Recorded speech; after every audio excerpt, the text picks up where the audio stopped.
Hello, everyone. We're going to get started in a few minutes. I'm Sonja Cassandra Perdue, founder of Chicago's Black Business Network. We're going to start letting people in just a few minutes.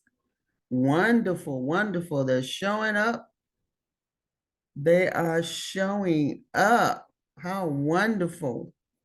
And this is going to be a live event. Thank goodness. Let me get some of this out of here. It's telling me I have too much in the chat, and that's okay.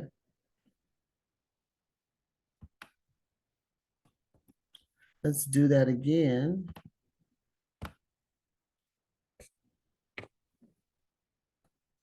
We're going to take some of this out the chat so that we can post this for you and get you going.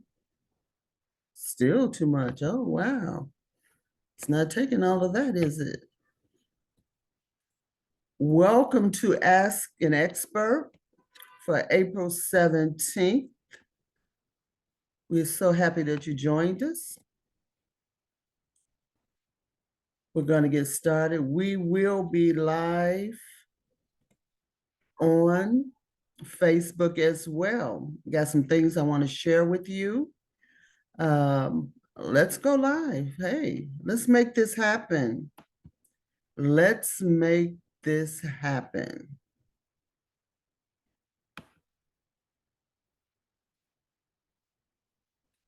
And you know, this is sponsored by Shopping Black Chicago and Chicago's Black Business Network.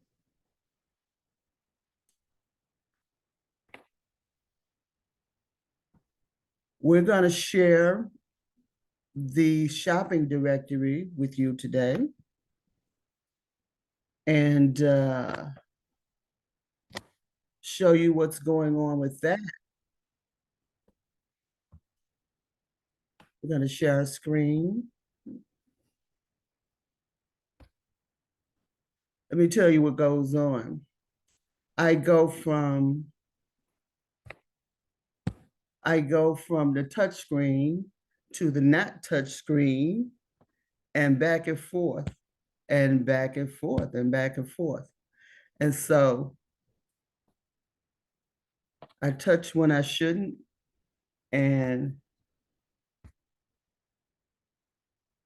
sometimes I'm poking around, which is what I'm doing now. Got it. Got it. Let me see what's going on here. Now, what we're going to do is going to go live stream, Facebook. Who's out there? Oh, there they are. There they are.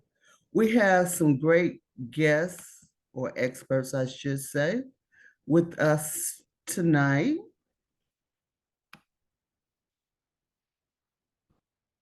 And we hope that you can stay to the end. Everyone that stays to the end will get a $500 hotel discount card, which is good at thousands of locations all over the world. Whether you're traveling locally, okay, or whether you're traveling internationally. We got something for you, okay?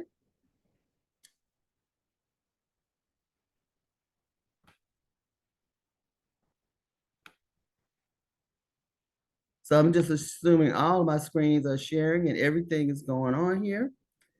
And it's about to go right though. Here we go.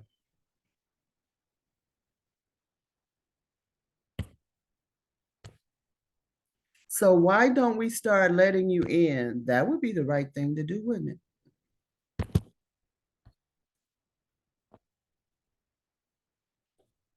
That sounds like the right thing to do. Start letting the folks in. We had a good number that registered for today too. For those that are just coming in, this is Ask an Expert for April 17th, 2025. And we're gonna do this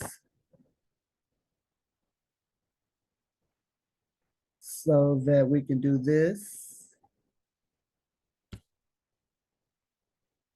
Gotcha.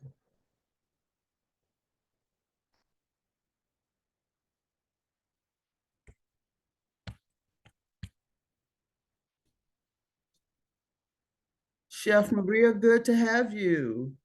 Kevin Young, our co-host. Wonderful. Hussein, so glad you joined us. There we go. There we go. Here we come. Here we come. Miss Carter, come on in. Glad to have you.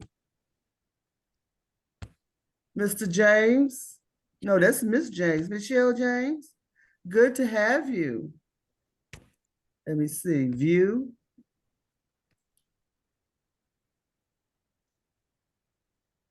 Maria, we're going to do the view.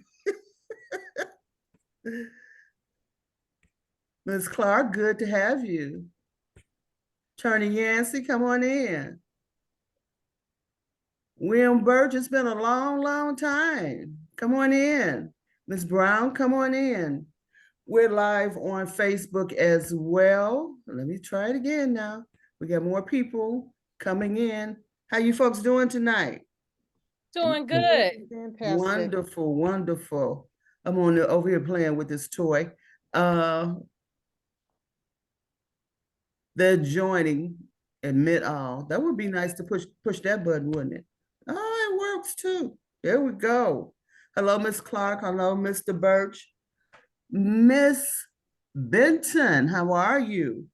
Come on in, come on in. We're going to give you all opportunity to tell us a little bit about what you're doing. Calvin, how's my co-host tonight? It's a beautiful night, Sonja. How are you? I'm doing great. I'm doing great. Now I'm over here playing with all these toys.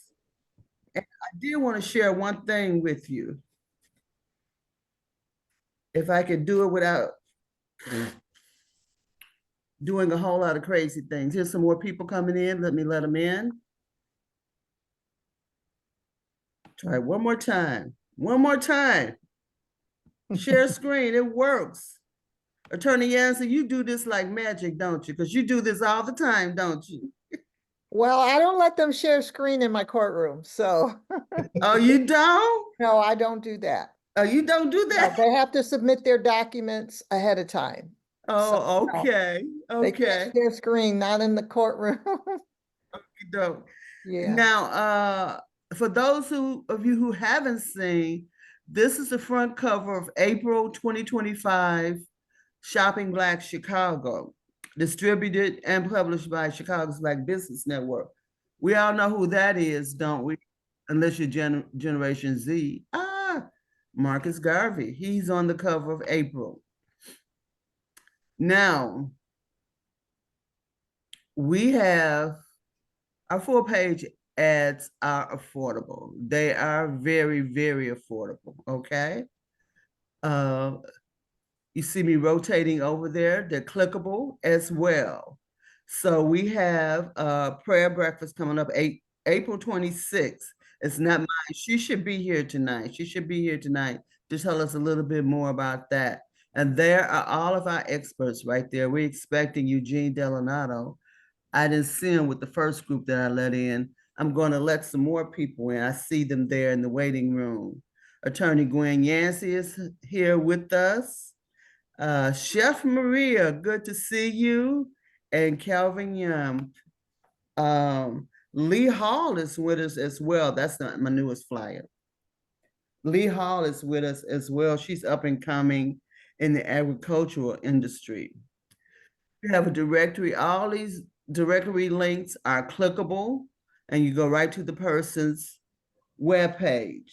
Now we have another event coming up on June the 3rd. which is Ask an Expert in Chicago, a little bit different. We're going to do that in person at Absolutely Anything Essential at 3521 South King Drive in Chicago.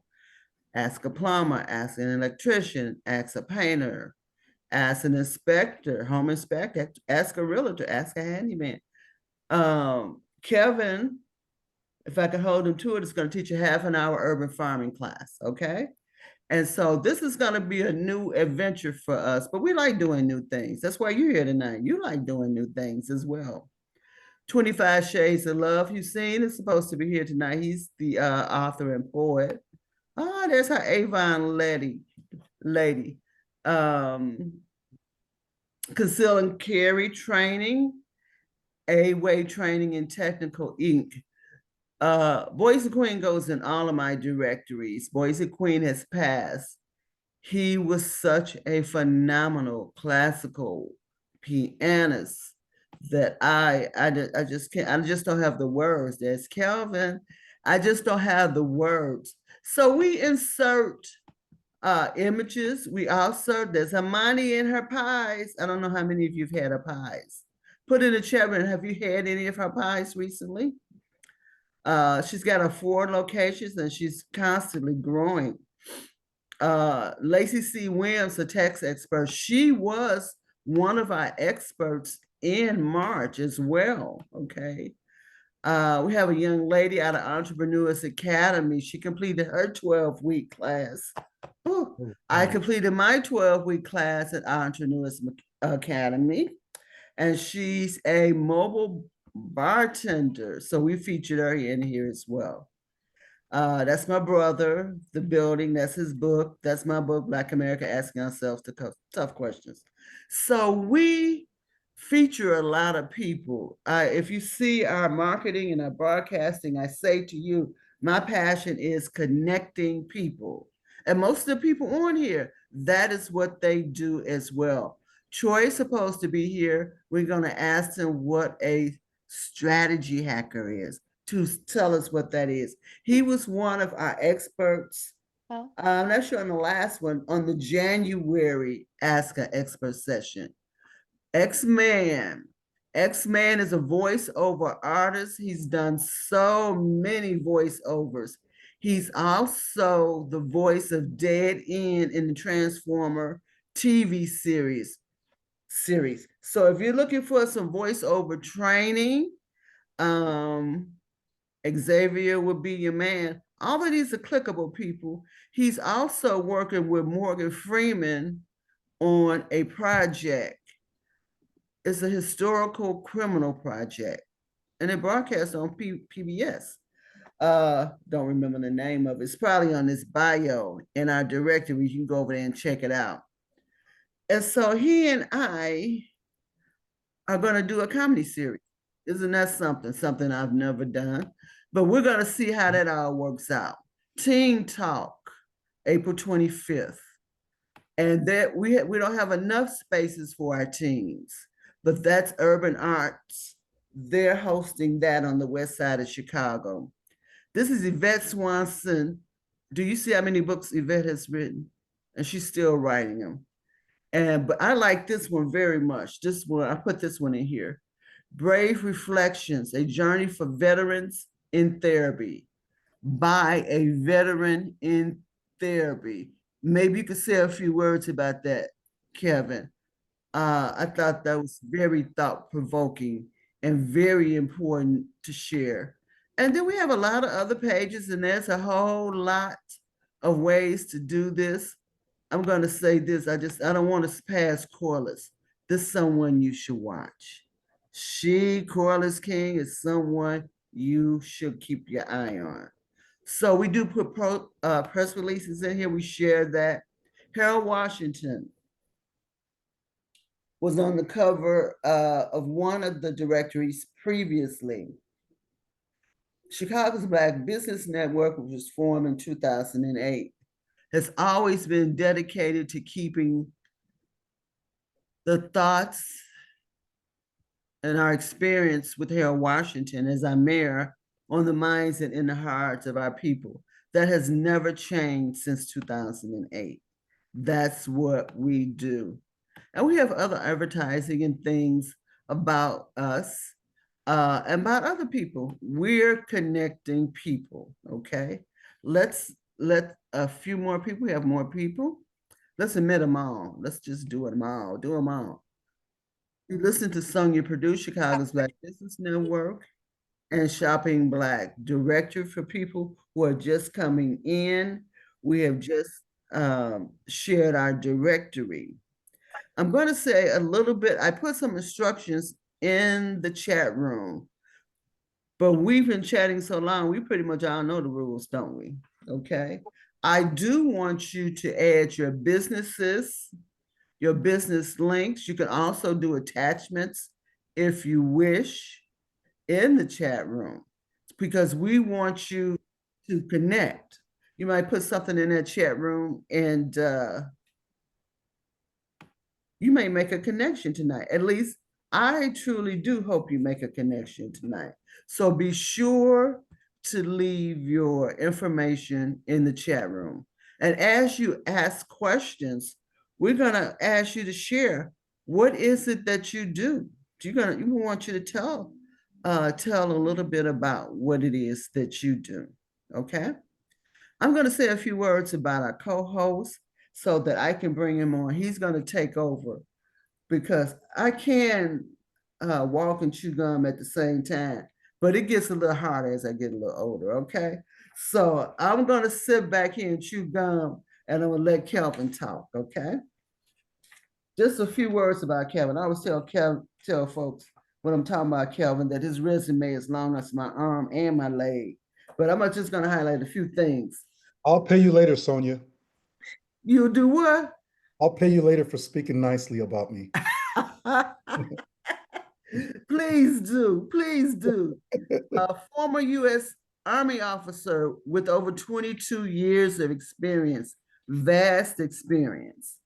Kelvin, did you know that Mayor Harold Washington took 120 something odd correspondence courses while he was in the Army? I didn't know that. Didn't know that. That made him so diversified. You know, it wasn't only that law degree from Northwestern, it's all the other things he was adding to that. Kevin has revolutionized urban agriculture by integrating drone technology into hydroponics and crop monitoring. He is a commercial drone instructor for Entrepreneurs Academy, and I'll let him tell you a little bit more about that. You know, we got Chef Maria here. She's with Entrepreneurs Academy as well. Chef, you're gonna have to tell us about that cooking class. I did sign up for Saturday, okay? Awesome. Awesome. Okay. So we're gonna have Kelvin, he's gonna tell us a little about his drone, commercial drone commercial drone class over at Entrepreneurs Academy. But we also want him to tell us about the urban farming that they've got going on over there with Dr. Shabazz. I am a graduate of Entrepreneurs Academy. I'm going to let Kevin add whatever he pleases. I'll come back and talk about him a little bit more. I got some more highlights here. So Kevin, I want to turn this show over to you so I can sit back here and mismanage. First of all, I see a lot of familiar faces, folks that I've either talked to or came through the Entrepreneurs Academy. So good evening, everyone. Welcome to tonight's virtual experience, Ask an Expert. I am Calvin Young, your co-host for this beautiful evening. I know many of you probably want to be out having a glass of wine, but you decided to join myself and Ms. Perdue. I'm a veteran of the United States Army as an engineering officer, a drone pilot, educator, committed to helping communities thrive through innovation, entrepreneurship, and education. So I'm happy to kick things off and guide tonight's conversation. But before I do that, let's take a deeper dive into my background. Ms. Sonja, as she mentioned, I am a commercial drone pilot.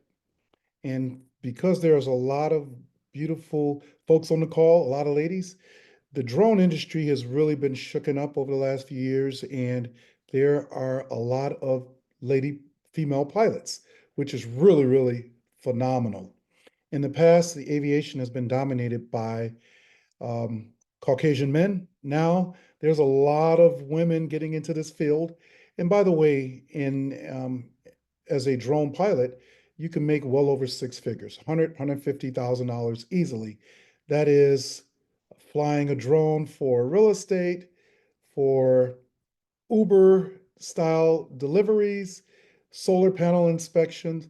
There's about 40 different verticals that you can get into to really monetize the drone experience. So I'm happy to talk about it. I give two classes. One is called Drone 101, where you can learn about all the different ways you can monetize flying a drone.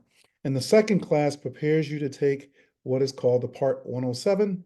The 107 is a license that allows you to fly drones commercially.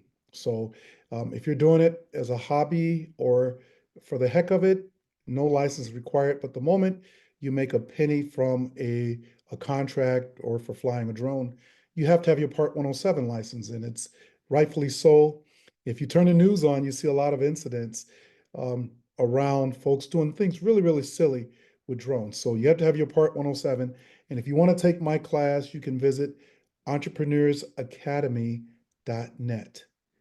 entrepreneursacademy.net, and I'll put in the chat a little bit later. Just pick the drone class. You can pick the first one, and after that, jump into the second class, and I'll prepare you to take the test. Next, I have a very excited program in urban farming and agriculture.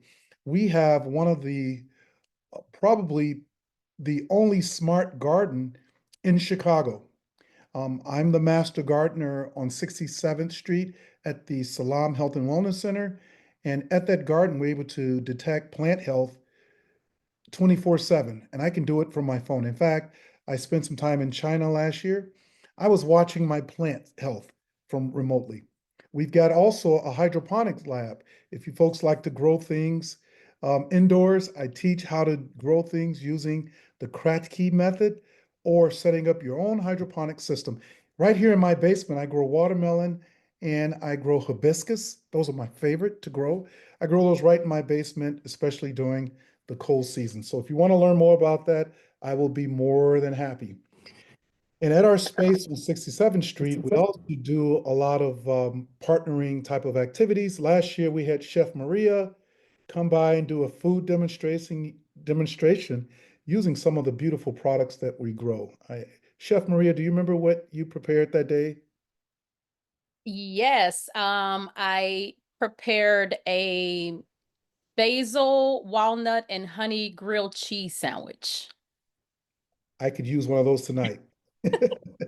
So we will really broadcast some of these things that we're going to do this summer or throughout the spring. And if any one of you are looking for a beautiful outdoor serene space, we allow our folks to come in and do activities. We even did meditation at the sunset within our garden, a beautiful space. So reach out to me. Again, I'll put my information in the chat a little bit later on. If you can't reach me, you guys can find me through my good friend, Sonja Perdue.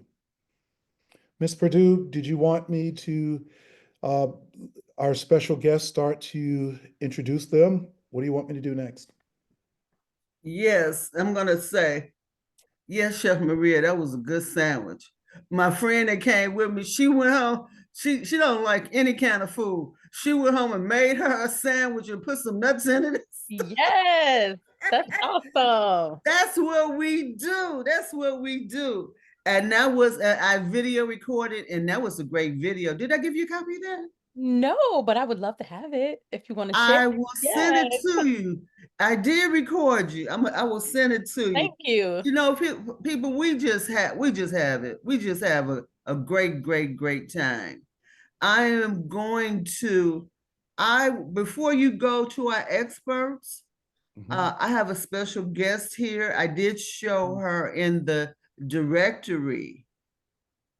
Chinwen, don't unmute yourself and let's see you. Just have a look at you. We want to hear about your event on April 26th. Can you hear me? Yes, I can. Oh, hi, Miss Sonja. You are so great. Did I Thank you catch you off calling. guard? Can you guys see me? I am driving home from work and just leaping out from another meeting, and I'm like, oh my gosh, you said I just saw you say come early. I'm like, I just couldn't make it. I'm so We'll sorry. bring you back in a few minutes. Okay, can you hear? Contain yourself. Get yourself together. But I want her to talk about her event. That's what we do, people. We connect people. Hussein, we want you to tell us a little bit about your book later on. I see you somewhere in there. We did show your book. I'm not sure if you were here when we showed it, but we did show it. Still looking for Troy. I don't see Troy. Okay. Okay, I'm finished yapping. You can go ahead and please introduce our experts for the night. All right, so let's make this a very fun and engaging evening. Like I said, some of you could be off having a glass of Merlot or something, but we're very happy that you are here with us. So I'm going to go ahead and then introduce our experts. We are very excited to present a powerful evening of insight, strategy, and inspiration featuring an amazing lineup of experts. This event is proudly sponsored by the shoppingblackchicago.com. As Sonja mentioned, that is a platform dedicated to uplifting and promoting Black-owned businesses. To start off, I didn't see Eugene in the room yet, so we will skip over Eugene. But next is my good friend, Chef Maria, the founder of The Chef, Maria LLC, and Emmy Award-winning host of Maria's Nature's Notebook. She's a culinary wellness expert helping families and communities heal through mindful food practices. Chef Maria, please introduce yourself and tell us a little bit more about your work. Yes. Hello, everyone. Nice to meet you. Hope everyone is having a wonderful evening. I am Maria, formerly Anderson. I know a lot of you know me by now Fernandez, and I am a culinary educator and food service consultant. So I work with health conscious businesses and provide culinary programming for businesses that serve communities that are most likely to have diet-related illnesses and diseases. And I chose that work because though this population, it's a huge issue that we have, and I feel like one of the biggest challenges we have is being overall whole, our wellness, and what we eat and what we think. Our mindfulness is a huge part of that. I work with several organizations as a culinary educator. I work with Lifehouse Recovery Organization, and it's a transition living facility for adults in addiction recovery. And I teach classes called Cooking for Recovery. And our programming is specifically about being mindful about how the food you eat and the things that are in that food affect your ability to recover from addiction. I also incorporate mindfulness in all of my training because even if you eat well, our mind controls everything that we do. So we have to be mindful of our mind and be mindful of how that affects all of our everything. I am also an instructor and a student for Entrepreneurs Academy, and I teach cooking for wellness.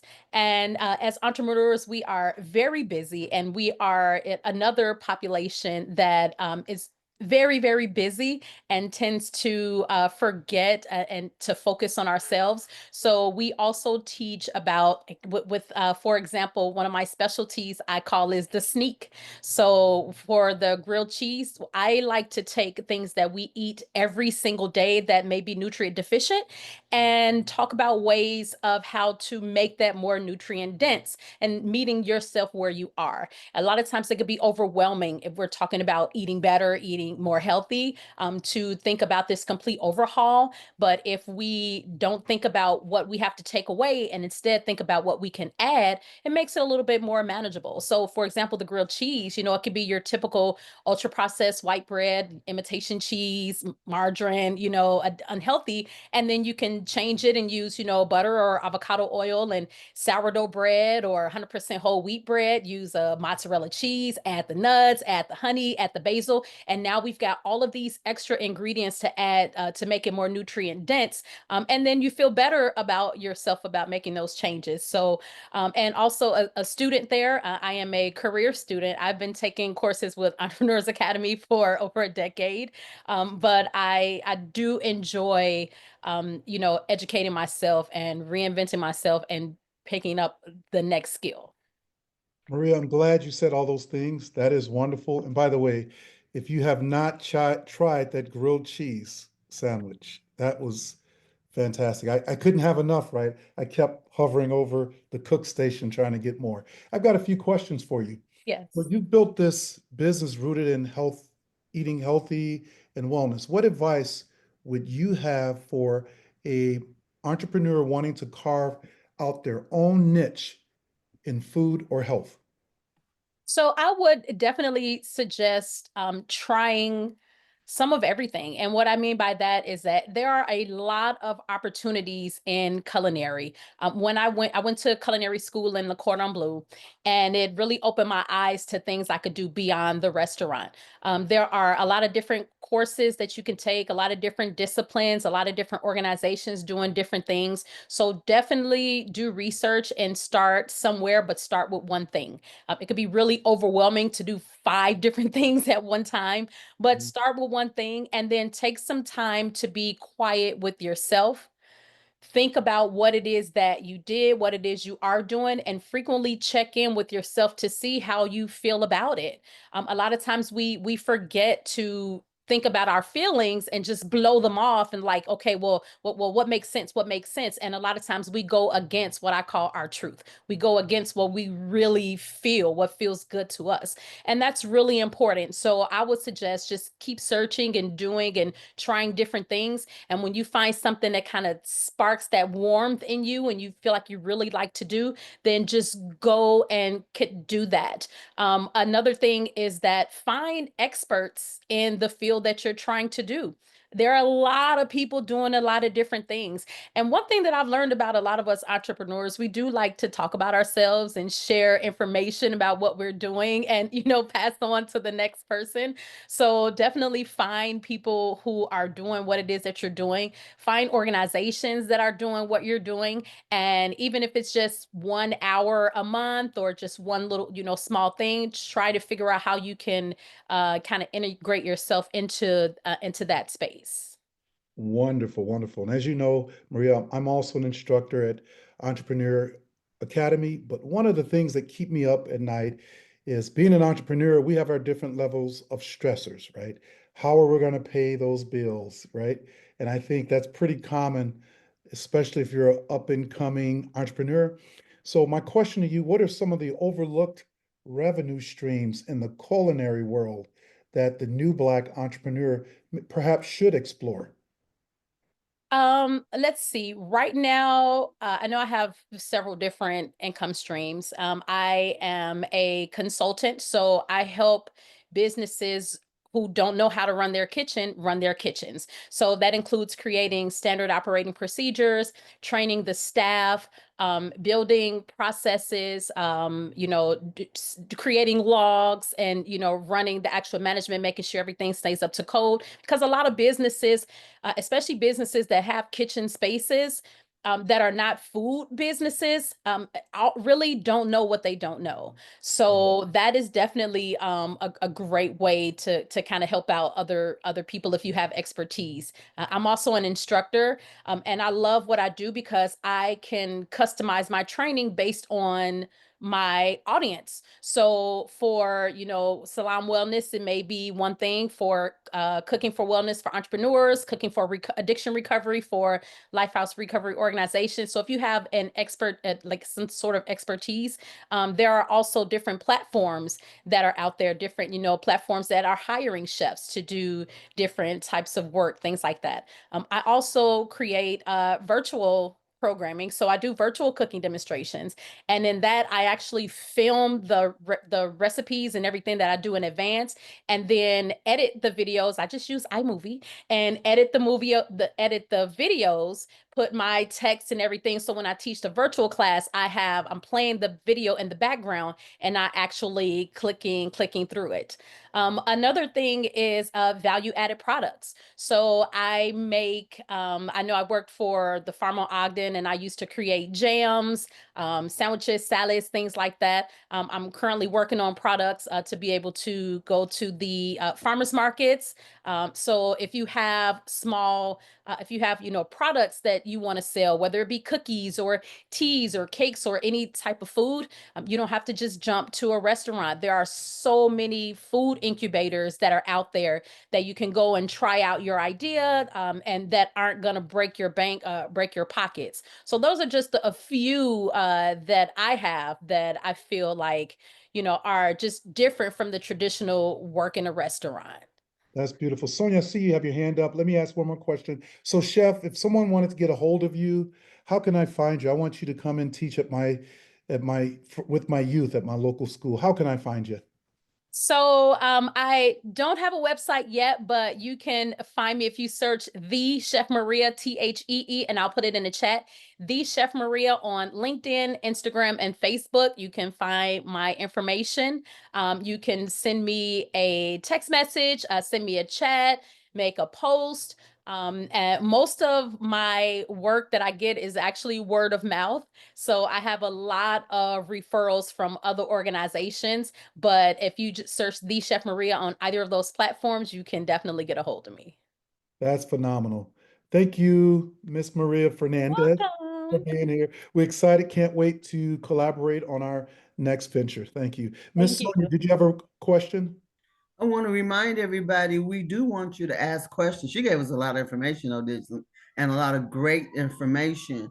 So you can go down there to the bottom of your screen, raise your hand. You know how to do it. And we're here to ask questions. We want them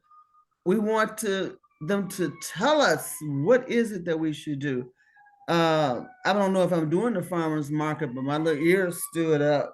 I'm like, how hard is that to do? Okay, like I need another job. But Lee Hall, I see you here, and I want to welcome you as well. She's one of our experts, and I didn't see her come in. Now, oh Maria, now tell us how you won that Emmy. That's one of my questions. So here it is. So thank you. I did win an Emmy a year and a half ago, and we won a nomination for the next year. So it was for our project. It's called Maria's Nature Notebooks, and it is actually a show. It was for kids ages 4 to 10, and where we interview professionals around the Chicago Botanic Garden, and also had different topics. Each episode was about a different topic in nature. So how it came about, it was a project. I was working with Chicago Botanic Garden at the time, and it was a project between Chicago Botanic Garden, Threaded Films, and also Cook County Project Rainbow.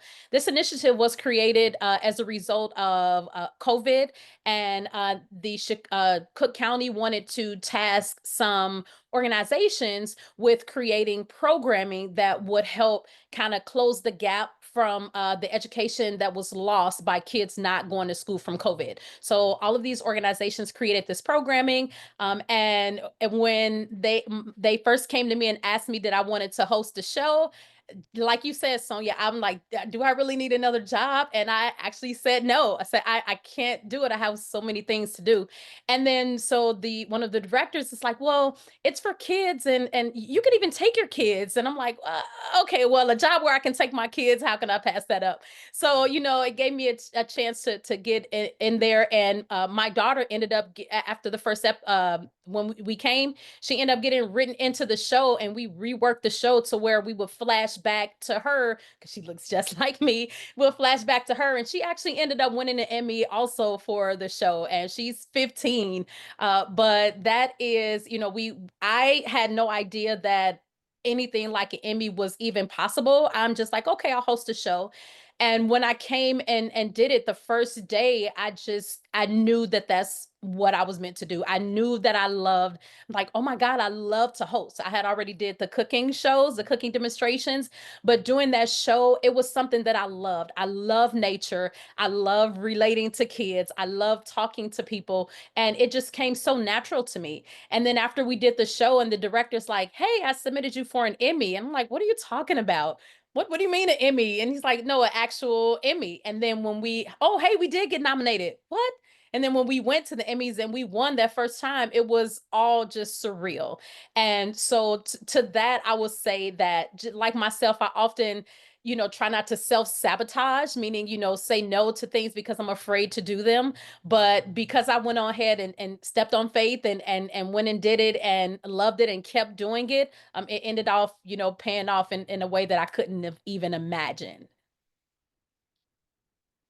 That's so wonderful. I love that story. That's the first time I've heard that story. I love that story. And to everyone that's listening here, that's why you are here too, to hear that story about stepping out on faith, about finding what it is that, makes you feel the way that you're supposed to feel and doing it and just doing it. And I love that. Now, my next question, Chef Maria, what we cooking Saturday? Because I already signed up.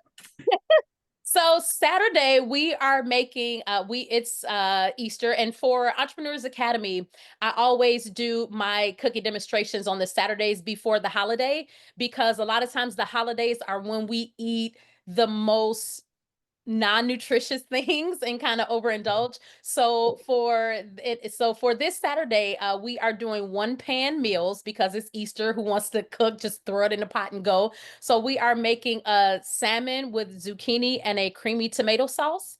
And we are also making a steak with broccolini, mushrooms, and a gravy sauce. Where is that at? So we're actually, Calvin, this is great. We are doing, I'm gonna try, this is my first time doing a double, two organization thing. So we have Entrepreneurs Academies demo scheduled for Saturday, but I am gonna be streaming live for Salam Wellness at the Metro Squash facility. So I will be there at the Metro Squash facility actually making the dishes and streaming live for Entrepreneurs Academy. So if you can't hop on live, or if you can just come in to Metro Squash if you want to taste both of those dishes. Now, Metro Squash is 6100 South Cottage Grove. And Yes. it's a wellness event that we have. I believe it's from 11 to 4, I think, or 10 to 4. I'll find it and 10 post o'clock it. to 4 o'clock, because I will be Thank there. you. I'll be first in line for that steak. Perfect. So my demos are at 12 o'clock and at 2 o'clock, 12 to 1 and then 2 to 3. Wonderful. I wondered about that. I said, well, I can't go over there to 6100 South Cottage Grove because I'm going to be in class on Saturday online. I didn't know you were doing both, but I got so much to do tomorrow. I'll be at home. I'll be online doing it. Okay. That is so wonderful. I love that so much. Thank That's you. I'm so great. excited. You're so excited I'm too. excited. I love it. I love making people smile and feel good about the food that we are eating. And all of my food, all of the dishes that I make, I make sure that I use whole ingredients. We don't use anything with ultra processed ingredients, no artificial flavors, no artificial colors. Everything at most is from scratch. If it's not, it's a can of already stewed tomatoes, something like that. But we really focus on food that is good for our bodies and making sure that our bodies are not attacking the foods that we are eating. Wonderful, wonderful. Great. Before we move on to our next expert, are there any questions for Miss Maria from anyone in the audience? Oh, Now, let you me guys post don't my be shy. information. Yeah, please put everything in there. Everything that's going on Saturday and everything else that you want to add. I'm so Okay. appreciative. Thank you so much. Thank you. Very welcome. All right. I'm very, very excited to welcome our next guest. This is my first time meeting this person. Miss Gwendolyn Davis Yancey is a career wealth strategist who has built multiple six-figure businesses, and she's empowered others to align their careers with purpose and prosperity. Please introduce yourself, Ms. Gwendolyn, and share what inspires your mission.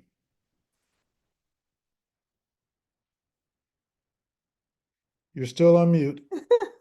Sorry about that. That's okay. I am really excited to be here. I am actually a Michigander, so still receive me, even though I'm not from Chicago. But Sonja and I, we connected many years ago. And so it's exciting to join you all. And just a little bit about me, I am an attorney. I don't practice because I'm actually on the bench part-time. And so I handle parenting time matters. And when I was practicing law, I handled mainly family law matters and estate planning. And that really was a segue into my passion and my interest in regards to career wealth strategies, because so many people that I've had as clients or that I've had consultations with when I was practicing, as well as people that have been in my courtroom, wealth has always been an issue. Even people who are making a certain level of income, and you would think their financial wealth would be in a different situation, they're still struggling in various ways. And from my perspective, wealth is more than just money. Wealth, the way I actually have a trademark called Mind Shift Wealth Life Balance. And I was granted that trademark in December of 2024. And it really is the platform of the various coaching programs that I have.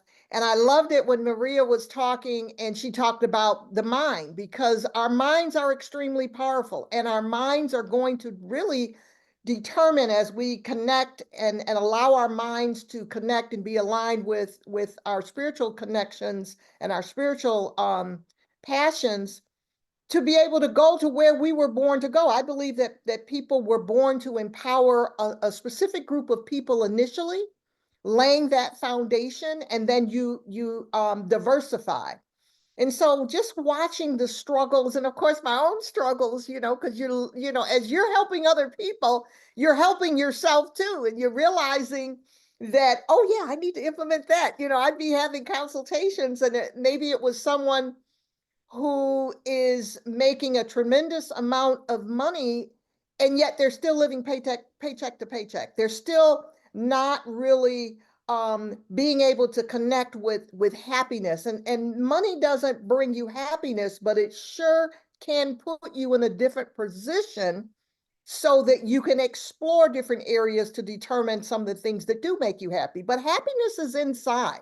Happiness is something that you can shift to. I have this a divine quote that happiness is the key to clarity that opens the door to confidence so that you can walk into your wealth room. And your wealth room is really lays the foundation between your passions, your purpose, and then you diversify on that. So between my personal experiences as well as my business experiences and dealing with other clients, being able to help empower people to focus on their career wealth, and their career is not necessarily their job, because I want people to understand that your career is whether you are in someone else's business or your own business. Mhm. If you look up career, they only talk about it in relationship to a job. But many of us on here, we're either full-time entrepreneurs or we're part-time entrepreneurs. That is our career. And it's our job. So we want to change how we think about career. And I want people to understand and to begin to walk in as they're building their career. I call it the B3 Ps. B is brand, and the 3 Ps are purpose, passion, and profits, because your career should be building profits. It should be aligned with your purpose. It should be aligned with your passions. And if your job isn't a combination of those, then you can be doing something on the side. You know, you had asked that great question of Maria, some of the other ways to earn income. Your job does not have to dictate where you will end up in terms of your career. Your job doesn't have to dictate or stop you from going to some of the places that you want to go, and which will open up doors to places that you didn't know you could go. You know, just like what she was talking about with an Emmy, you know, that is absolutely phenomenal. And when we do shift our minds and realize that I need to kind of do a deep dive, you know, I have clients do a deep dive so that you can begin to explore your expertise, your skills. What are you good at? What are you good at? What do you like doing? You know, what can you do to earn either extra income so that even if you're not in a job right now that you want to be in, irregardless of the money. I know people that make a lot of money, but they are in jobs that they do not like. You can still be exploring and building something that brings those together, you know, in terms of building a brand, in terms of purpose, profits, and passions. Because otherwise, we're always searching. Otherwise, we will always be searching because something inside is going to be gnawing at us, and it's like, you know, what is it? I feel like I'm supposed to be doing more, and when we really take the time to figure that out, it's a process. But I think what holds back some people is they try to figure it all out at the same all at once, and not realizing, well, let me start with what I'm good at and combining those with some of the things that I'm interested. I actually have people kind of do a match, almost like match game, you know, and so that you can get started because you want to begin to have successes. A lot of times we try to do that, develop that grand dream that we have. And it's that grand dream that really is something that is on the road. And we've got to get started, and we want to get the ball rolling so that we have a beginning to have success after success, and then we get more excited, we can be more consistent, and we realize, okay, yeah, I really am on the road to that grand dream. So Mindshift Wealth Life Balance is part of the mindset and part of the initiative in terms of dealing with the 5 different areas of wealth, so that as you are building your career, you're building not only your financial wealth, but you're building your social wealth, because relationships, I mean, we're all on here. You can't go too far without building relationships. So there's social wealth, which are your relationships, of course, including your relationship with yourself. And there's spiritual wealth. You know, I think it's very important to be aligned spiritually and to be connected, because there's so many ways that we can get distracted when we're not aligned spiritually. There's health wealth. She talked about mindfulness. She talks about food, and so there's health wealth, as well as time freedom wealth, you know, being able to be productive, being able to do things in a way that you have more time, you have more freedom. And so when you combine those 5 different areas of wealth as you're building and discovering your career, then now we're talking, you know, and you begin to feel good about yourself and about where you're going, and it gives you some direction. I'm real passionate about it, so I'm gonna try to calm down a little bit. I love all this that you're saying. This is so beautiful. I got a few questions for you, Gwen. And sorry if I cut you off a little bit. So, you know, I've seen a lot of entrepreneurs that come across my desk, and they have this bright idea, and they believe that this is going to be the next world game changer for everything. How can entrepreneurs ensure that they're building a sustainable business, not just a short-term hustle? How can these entrepreneurs ensure that it's something that's going to be around? Well, I think I know when I deal with clients, it's important to go through kind of like a list, because and when you use the word sustainable, if what you're doing is not measurable, then we need to do some tweaking, because it's not that you have to let go of your dream, but let's clarify your dream. Let's see what we can put in place so that, you know, as much of that dream can actually manifest and manifest in a business that is making money. Some people, especially, you know, sometimes in our culture, you know, we don't really know how to receive money. We don't really know how to receive wealth. We don't really know how to feel good, because sometimes we've had different experiences, you know, and we've been told different things. And you know, I'm a licensed minister, but sometimes in church, the way money is talked about can cause us to feel funny about making a lot of money, or thinking, oh, well, that's being greedy. Well, you can't run a business if it's not a business if it's not profitable. And so to help people in where they're at now, you know, when I work with clients, I want them to have, say, a 12-month, you know, we'll work on, well, where do you want to be in 12 months? And then we break that down, reverse engineering, quarterly, and then in the next 30 days.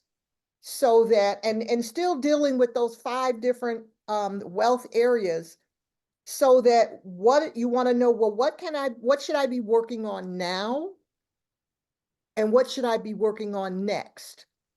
So that big dream, it's there, but let's focus, let's break that down, and let's focus on what can you be doing now? And then, like I mentioned earlier, you can begin to experience some successes, because it is frustrating when you're trying to build a business and you feel like you're not going anywhere. And you don't, and much less it seems like you're not getting to that big dream.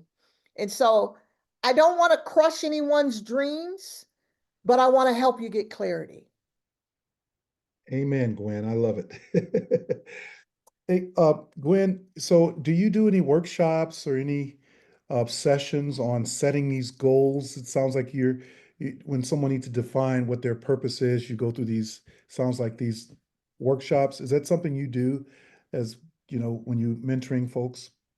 Yes, I have done both virtual and in-person master classes. I was really excited because um, I used to do a lot of in-person workshops before COVID.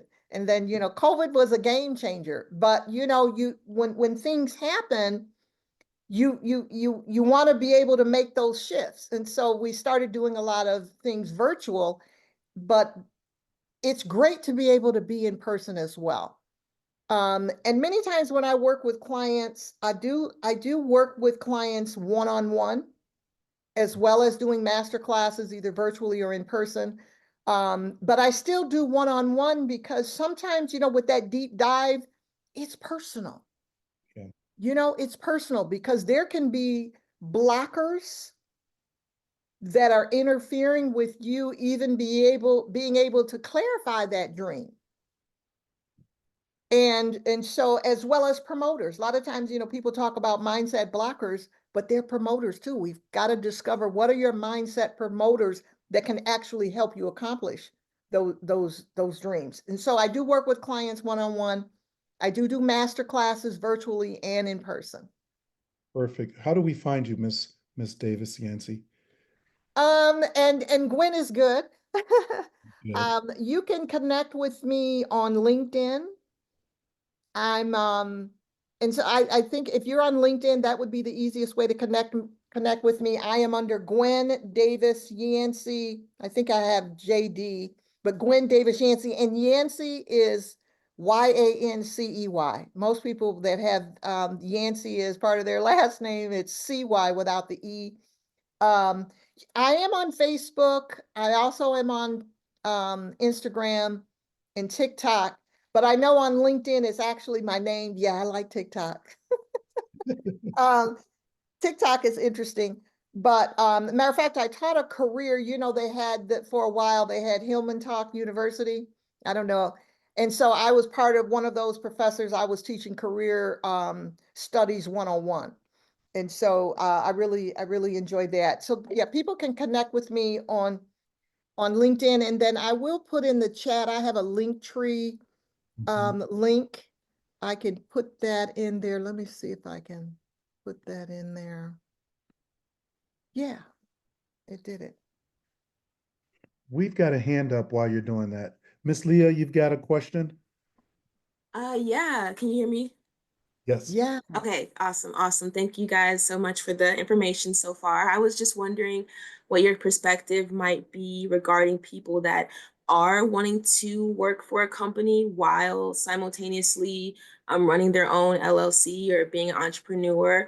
I know sometimes there can be, you know, it's hard to cross over those two personalities, and I worry that maybe it's even frowned upon to pursue a company role while also wanting to be an entrepreneur. So I was curious on what your take is on how to approach that situation. I actually think that is the best way to go unless the person is already very financially stable. You know, I know there was this big thrust of what would they call it? Um, I don't remember now, but it was all about this big movement, you know, quit your corporate job, you know, and become an entrepreneur. And that can be great, but there were a lot of people who began to suffer financially because being an entrepreneur, the what allures people is, you know, oh, you're going to be your own boss and you're going to make your own money and you're going to have all this time and freedom. You will be working more than you probably ever worked as an employee because initially you are all of the employees. And you've got to come up with a system, and not just being able to, when I say system, I'm not referring to software or, a program. I mean a system for your business. How are things going to be structured? One of the things that I have my virtual assistant now doing is creating handbooks for everything that we do, so that when new people come in, we've got something in order, so that we could review it and say, okay, this is something that needs to be tweaked. And I mentioned that because when you have a job, usually they've already done that. They already know. Already know what the job description is for this job and the job description for that job. And so when you're an entrepreneur, you've got to figure that out, and you're doing it while you're trying to sustain your financial situation and pay your bills. And plus, usually when you start out as an entrepreneur, if you continue and you start out and you get help to get going with what you're good at, so that you can begin to have some financial success and build up your confidence, where you end up at will probably be completely different in terms of your entrepreneurial journey, because you're growing. Just like if you were at a job, where you started hopefully won't be where if you stay at that job, the position that you retire from. So you want to do a combination, and you want to do it in a progressive manner. And if you're at a job, see, some jobs are funny about, someone spending too much time. They say, oh, well, we don't want you doing so much because you're not going to have enough energy to do your job. So there are faceless opportunities where you can be building a brand, not necessarily showing your face, but building a brand and helping to figure out and build, some financial stability. Then you can figure out, okay, now I can move forward and show my face and diversify and still have that faceless brand. And now you show yourself and whatever it is that you're going to diversify into, and you can have the best of both worlds. Thank you. You're welcome. Wow, what a wealth of knowledge. I can't wait to hear more from you, Miss Gwen, and attend some of your workshops. I'll be definitely reaching out to you. Thank Sonja, did you. you have any other questions or anyone in the audience before we go on to our next guest? Looks like Ma- Maria's got her hand. Maria raising her other hand, not the virtual one, but a real Yes, hand. I'll put the virtual one down. But thank you for that information. My question is, so I have 7 streams of income and a social enterprise. And I know that Calvin introduced you as having several multi-million dollar businesses. Not So, multi-million dollar, not yet. well, but let's put that out there. We're going to put that out there in the We'll put it universe. out there. They Yes, they yes, are. yes. So how would you, what do you suggest would be the best way of, because right now everything's under one umbrella. So what would be the best way to go about maybe separating those into separate businesses, or should I just leave them under the Chef Maria LLC, because it's everything from cooking demonstrations, a little catering, serve safe, industry training, so there's a lot of different things, even value added products. So how would you suggest I navigate that? Well, I'm going to put my attorney hat on.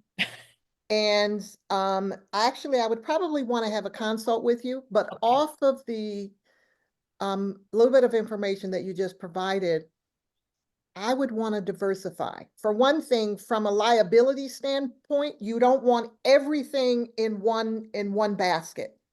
So if there was ever any issues with liability, then the whole house of cards, as they say, will topple over. And so you want to have things diversified.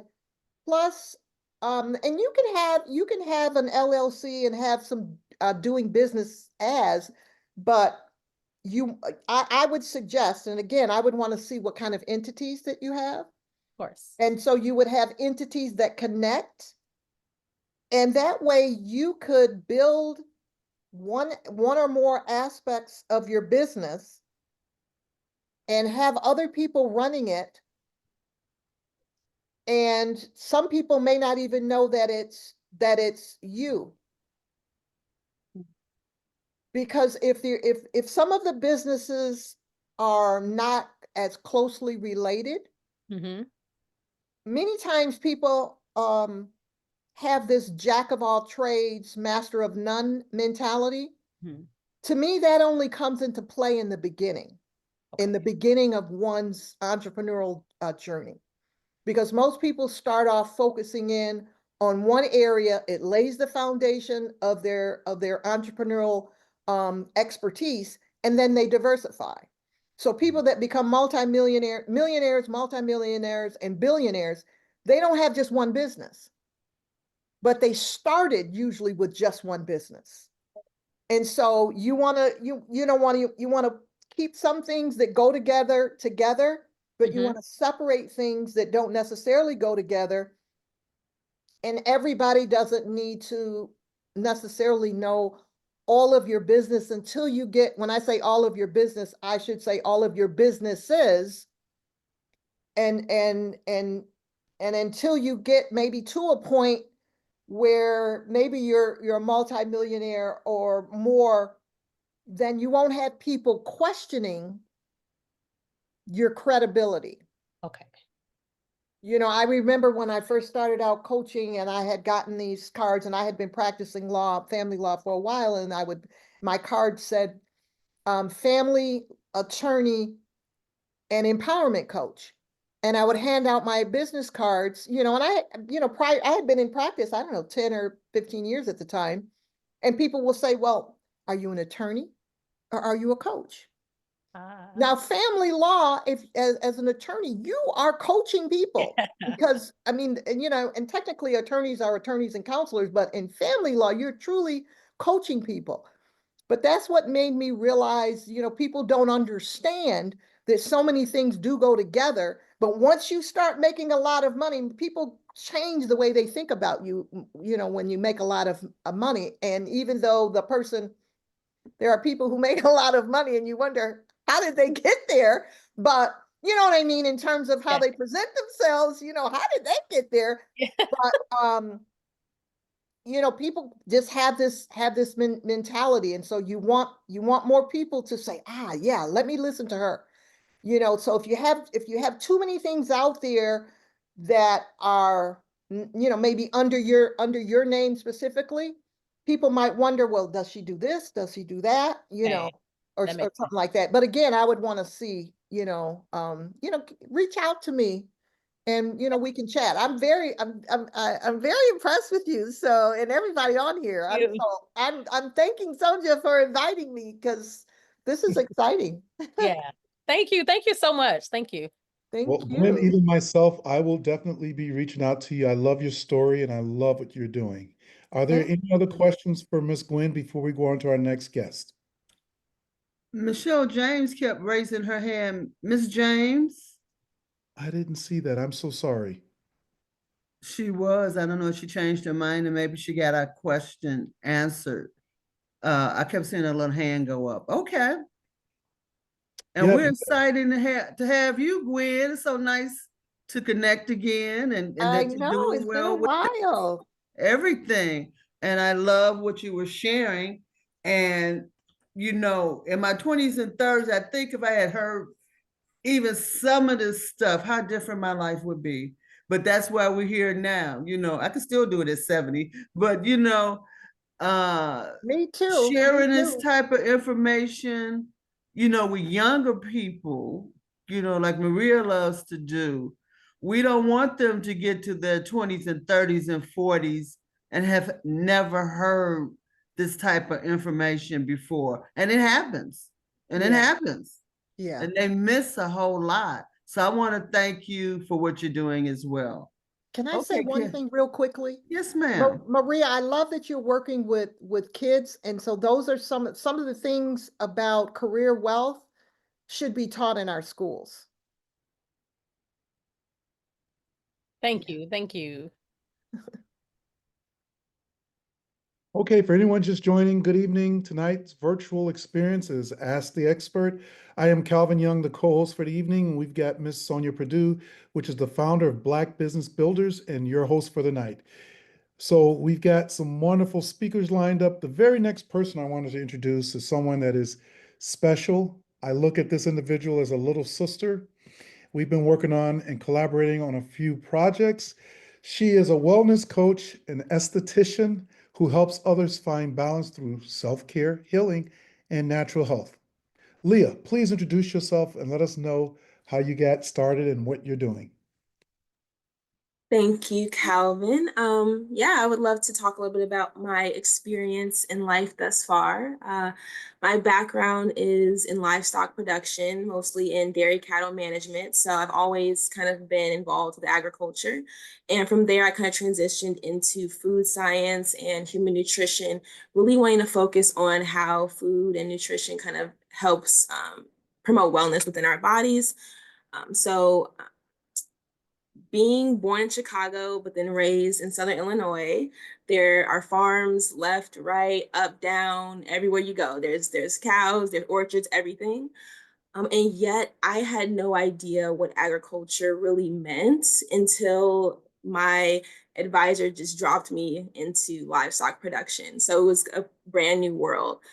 But then soon after, I really fell in love with it and realized how much of a fruitful career that could be had and how satisfying it is kind of peeking behind the curtain, so to speak, for the food and the products that we experience every day. So that's really promoted and changed my view of the world around us. So that's what's inspired me a lot with founding this LLC and wanting to become an entrepreneur is the fact that the journey I've been on was very independent. There was no system set in place that helped guide me, even though it should have been a lot easier being here in an agricultural hub. And so it's important to me that underrepresented communities have pipelines of success, from beginning to end that says, hey, we see you, we care about you, and we want to let you know how inspiring a career in agriculture could be.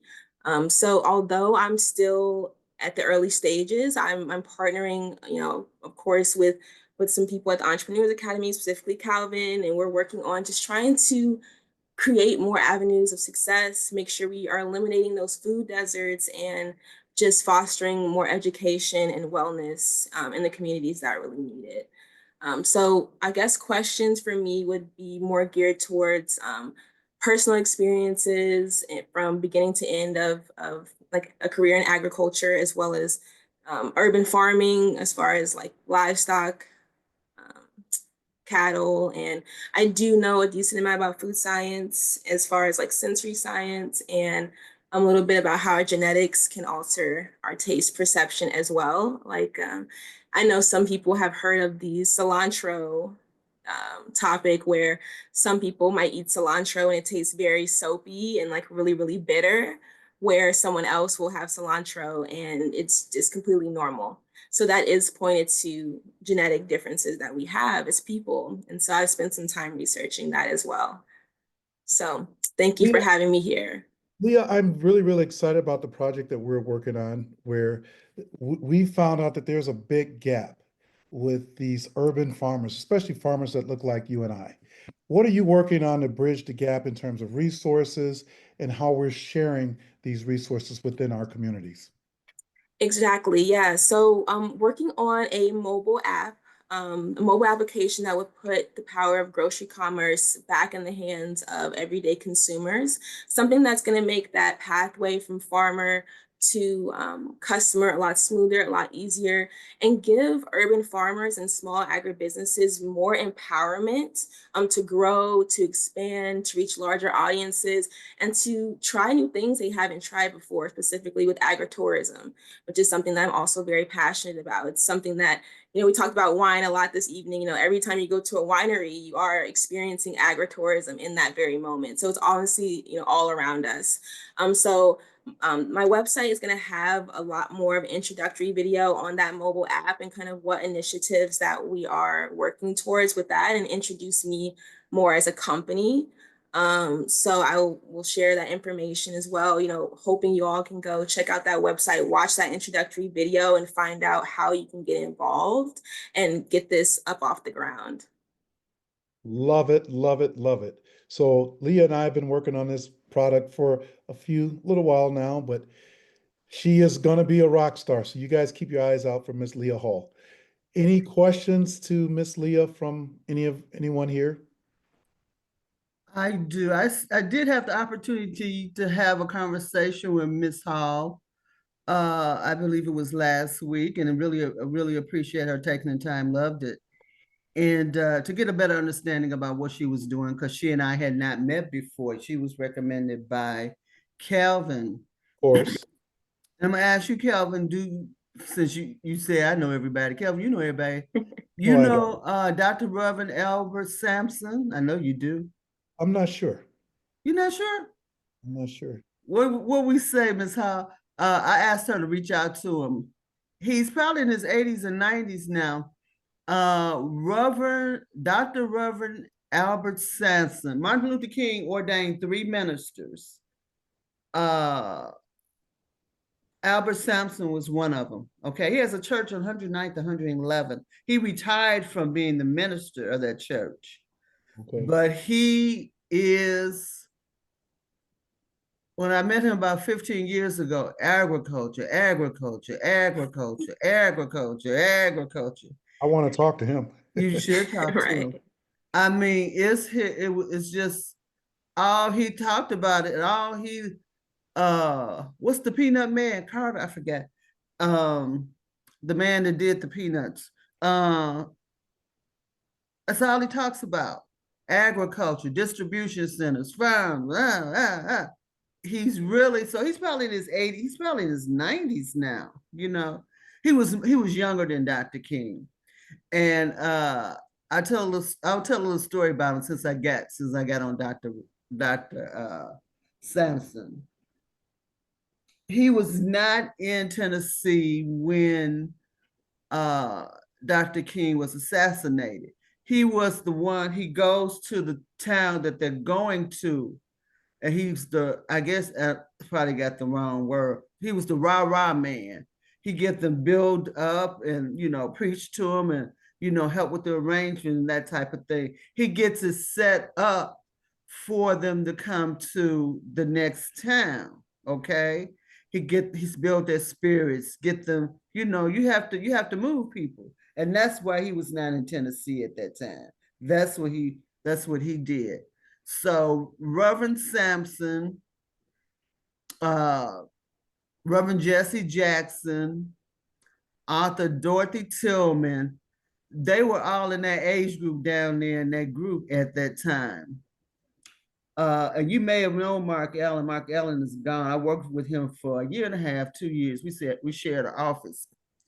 And so Mark Allen know everything about everybody because he's all deep up in the community. And he used to tell me, watch the interaction between those three. Get them in a room together, and it's a very interesting thing. They came up as teenagers down there in the South with Dr. King. And he has some stories about them. It is interesting watching them. I said watching them interact, but watching them and others who were in that I should say group or in that movement interact together as well. That I seen it once. It was quite interesting. And but I asked Ms. Hall to reach out to him and see if she can make a connection with him because she's young and he's old, and maybe they can bridge that gap because she loves it. You love it. So maybe they can bridge that gap and continue what it is that he's been trying to do. I don't know how much more he accomplished. I haven't talked to him in ages and ages. He may not even remember me. But maybe you can bridge that gap. Maybe that'll be what you do, Ms. Hall. Okay? Of course. I have a trip planned up north next month. So that's definitely on the itinerary, making a few pit stops, getting some things done. So it'd be great to talk with him. Wonderful. Ms. Hall, I do have one other question for you before we open it up. What has been your biggest challenge as a young Black entrepreneur in the wellness and agricultural space? And how did you grow through those challenges? Well, at first, it was pretty typical cliche representation issue. I which I've been facing really for a long time. And being in academics, having to compete against people who had that background in farming, who, have a farm down the road, who didn't look like me, that was something that was always at the front of my mind. But moving forward, fast forward 6 years later into embarking on this new venture, I would say the biggest struggle is just having faith in yourself and also being brave enough to put yourself out there in times like these when you are someone who's just starting out. I've started over many times. I've been a freshman multiple times, first year grad school. So I'm used to kind of being from the bottom up, but it's something that I'm not intimidated by. And I think the best way to overcome obstacles is really just to face them head on. I think the sentiment has been echoed where, you take it a day at a time and you say, what can I do today and what do I need to do tomorrow? Just as Ms. Davis Yancey was saying. So I think that's the most important thing is taking it a day at a time and understanding your own value. I love it. Anyone got a follow-up question or remarks? Miss Gwen, you have any follow-up to that? I see you nodding your head. I am so impressed. It is a phenomenal position to be in when you're younger.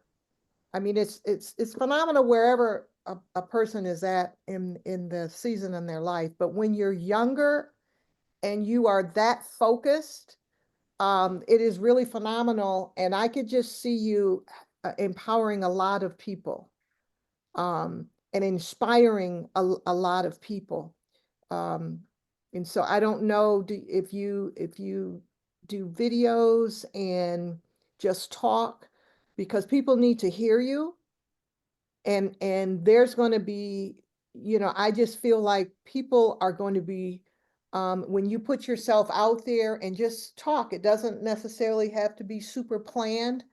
because people like to feel a person's energy and hear what they have to say. And what you have to say is very unique, but yet extremely important. And you can tell that you're very, very knowledgeable.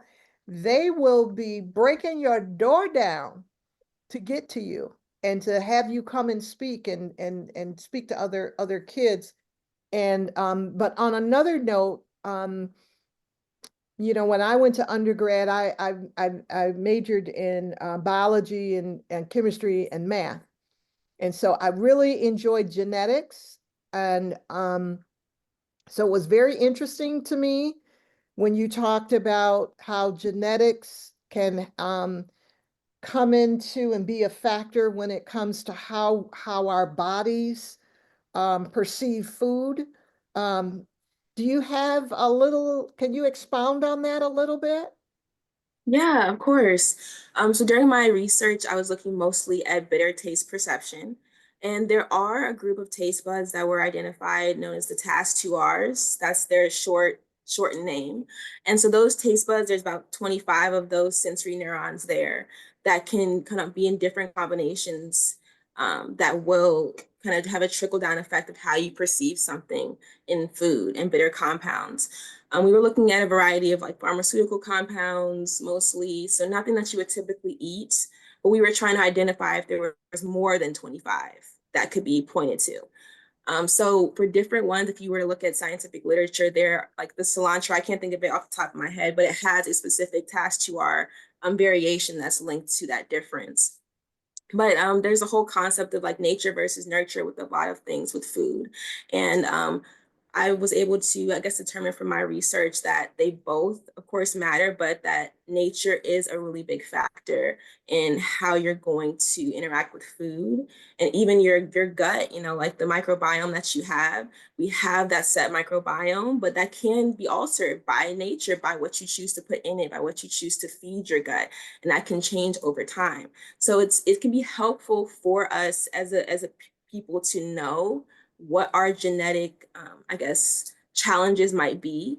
Because you might have a young toddler that's just really not liking that broccoli. And so, you know, you might think that's just a stubborn toddler, but at times it's a little bit more than that. And you'll find that mom or dad might feel the exact same way at their grown up age. So it's important to know that so that way you can kind of find ways to overcome that. That's part of the reason why people tend to heavily salt their vegetables and put lots of salt and lots of seasoning on it because they kind of want to mask some of that slight bitterness that can come through. So that's a little bit of my take on it. I focus mostly on bitterness, but yeah, I find that super interesting how we're all different, but we're all kind of working towards a common goal of just being more healthy. Yeah, yeah. That's really important, particularly for our culture, because we, you know, we have heart disease issues, high blood pressure issues, diabetes issues, probably more than any other group of people. And I think it stems from how we eat. Yes, Yeah. ma'am. Yes, ma'am. Thank you so much. I'm so excited Yeah. about meeting you. Yes, me too. Thank you very much. Thank you. She is an up and coming star, and I'm so proud of what she's doing. And like you said, Gwen, Leah, please keep sharing your message. I think a lot of youth that looks like us, they need to hear, you need to share what you're doing because this is Thank you. fantastic what you're doing. Thank you. Thank you. Sonja, any follow-up? Um, thank you, Ms. Hall. I hope we talk again. I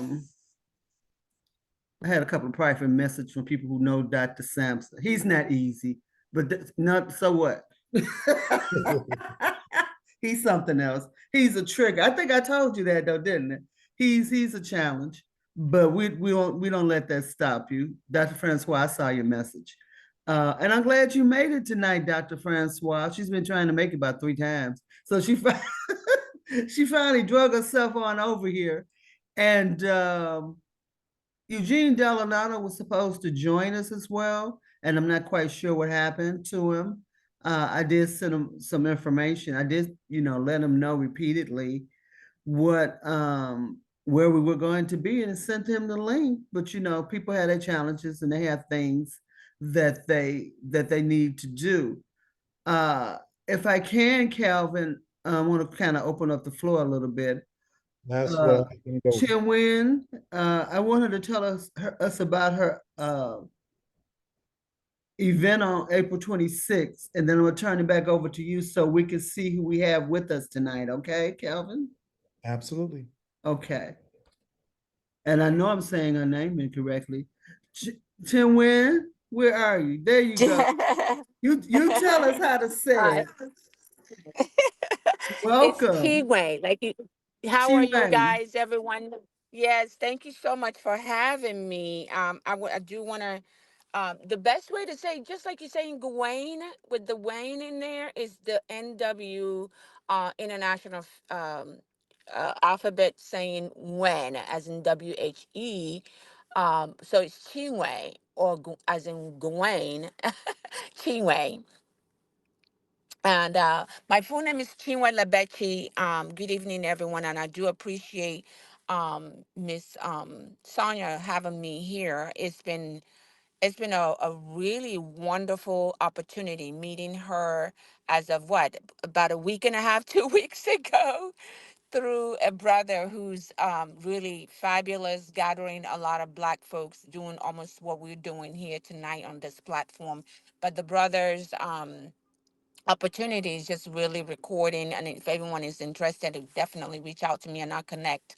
But really, almost like what Eugene Denalaro is doing with his magazine, and now also he has it on website.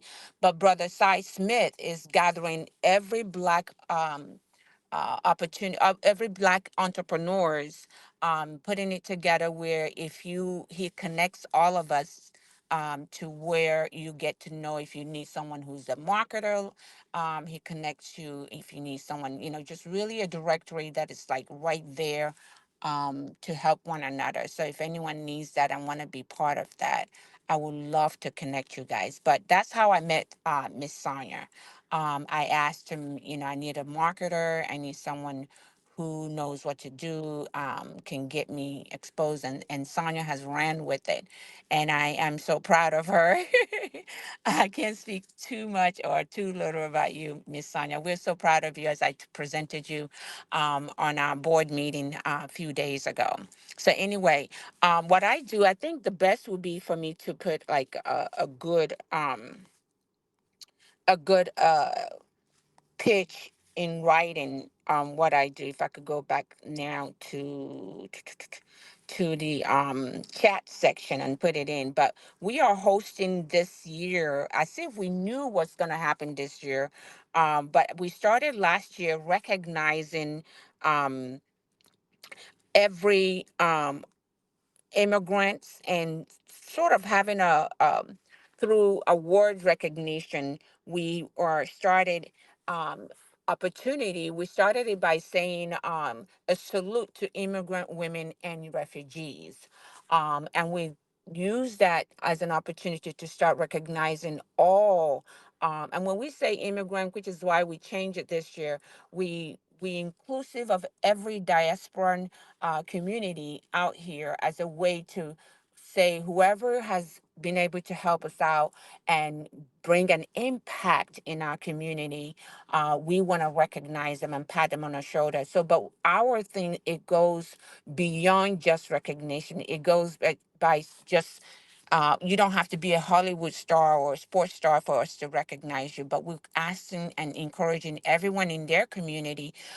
to appoint someone, and then leave it up to us to then do a due diligent research about that person and find a way. So it's a way for us to recognize anyone at every background, being able to really toot and make a big noise about that individual. And every year we're starting to do this. And if most of you guys have not seen what's going on this year, as if we know, like I said, with the immigrant issues and refugee issues, it have hit home so hard. And so we've continued to do that this year by opening it up. Instead of just saying, oh, it's only just women, we opened it up to everybody. And this year we're honoring four outstanding individuals in our community. an attorney by name Tier Haywood Monte, another individual who have worked within the immigrant community, with whether it's inner city Chicago or within just the inner immigrants. When you think of immigrants who just came, most Americans would not consider them immigrant, but as far as we are concerned, everyone is an immigrant. But that's another story that I can dwell, or another topic that I can dwell so strongly into to define why I believe everyone is an immigrant, especially when it comes to our beautiful African Americans who are the first immigrants when we are considering that.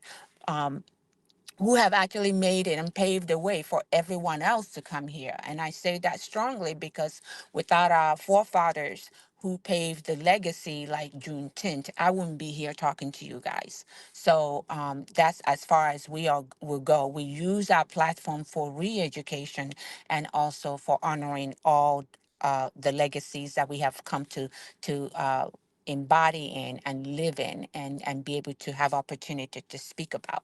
And so what I put on there, I said for our upcoming event on April 26th, it's a prayer breakfast like no other prayer breakfast.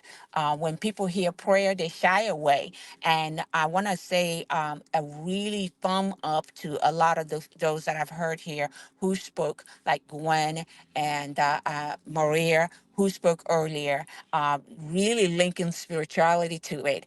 We believe that there's nothing you can accomplish on this earth without having spirituality to go behind it to make it more succinct and very successful. Because just like our logo or one of our missions says in our main company, the main company is called the Prayer Talk, which started in 2020 when everyone was losing their brain and heart and mind. And a lot of people who knew me and my wonderful relationship with God reached out to me, and I started a prayer group. And from there, they had questions, and that's how Prayer Talk came about. That's turned it into a talk show. And now it had actually expanded to where we last year opened up the Prayer Talk Empowerment Blessing, which is a nonprofit aspect of it. And so the Empowerment Blessing is the one that does a special show as a fundraising every year. And that's what we're doing this April. Last year we did it on March in honor of Women's History Month, and it was phenomenal. We had all the stations showcased us and interviewed us, and this year we just expanded it as God have directed us, given what has transpired within the immigrant and refugee issues. And we expanded it, acknowledging everybody and making sure when we say everybody, just really more of the males being included in our recognitions. And so what I have there is like it's appreciation of cultural richness. Really, it's a vibrant celebration of unity and diversity where we embrace and appreciate our cultural richnesses, showcasing a dynamic blend of gospel and cultural music and dance, spoken words, plus also panel discussions that then dive into all the issues that we have to talk about. But most important thing, giving it back to the audience to say, okay, as you come here, what did you have in mind? What are, just like we're dealing here on this platform. And then we'll come together to also celebrate the resilience, reminding everybody, whoever comes here, if you ever experience starting over, if you ever experience moving, let's say from Chicago or move to New Orleans or move to New York, you can relate with how it is for an immigrant to start all over. But it's not as strong as it is with an immigrant who comes here perhaps not speaking English in the first place, or maybe just speak English a little bit, but the cultural difference hits hard. The language difference hits hard. So as much as you can equate it moving from, say, Chicago to New York or anywhere you can think of to start all over, if you can times that maybe by 7 to 8 to 10 times of the degree of the shock and the hardship that you have to face. That's what the immigrants who migrate from out of country, that has to deal with here. It's not easy, but they do survive it. And so we recognizing that resilience, we applauding them and saying, as much as you're starting out today, you see a lot of influx of them as much as, like, let's say, as late as last year and early this year, before the whole negative rhetoric started. First, the negative rhetoric came against the Nigerians, and then it came against the Haitians, and now we're seeing it with the Nicaraguans, and it could be on nonstop. But it doesn't matter who you are, it could come to you. So don't think you are safe. It depends on where the political arena wants to dance to. At the same time, what we are doing with our show is to say, don't worry about the negative. Focus more on the inside. Focus on because the God, the Almighty, whoever you want to call him, the supreme being, already know where you are or where you are going. If you focus on that and not focusing on what hits you, then you can be able to survive it even better, to then dig deeper to know why he allows you to be where you are today, to face the issues and concerns. And this kind of focusing can really help anybody. It's not just the immigrants. It can help anyone to really substantially overcome their situation. And nothing God throws to us goes in vain. It's always for his glory and for our growth. So everything we do is faith-based. When you go on our website, you see that. I am so appreciative of a lot of people who spoke earlier. I'm so proud of you guys tying everything back to spirituality, because in life, everything is spiritual. And so I could talk more about that as we go on, but I would love to invite you guys, and I want everybody to please raise your virtual hand clap for Sonja, who has been phenomenal working with us within just a week and a half. I speak nothing but positive about her, and I will recommend her to anyone who needs a marketer. Thank you so much for giving me this space, an opportunity to come. So our prayer breakfast, in there, you will experience cultural breakfast if you've never eaten or seen how Nigerians eat their breakfast, or the Nicaraguans eat their breakfast. This is opportunity for you to come. If you've never seen, different kind of culture, like this year, we're going to have cultural dance from Mexico. We're going to have spoken words. We're going to have beautiful young ladies giving us some early gospel music singing. We're going to have a jazz singer. We're going to also, it's just really loaded. It's not a prayer breakfast unlike anything you ever experienced. So we doing that so that we can come together. And what we talking about this year, or our theme, is about really navigating all these issues together.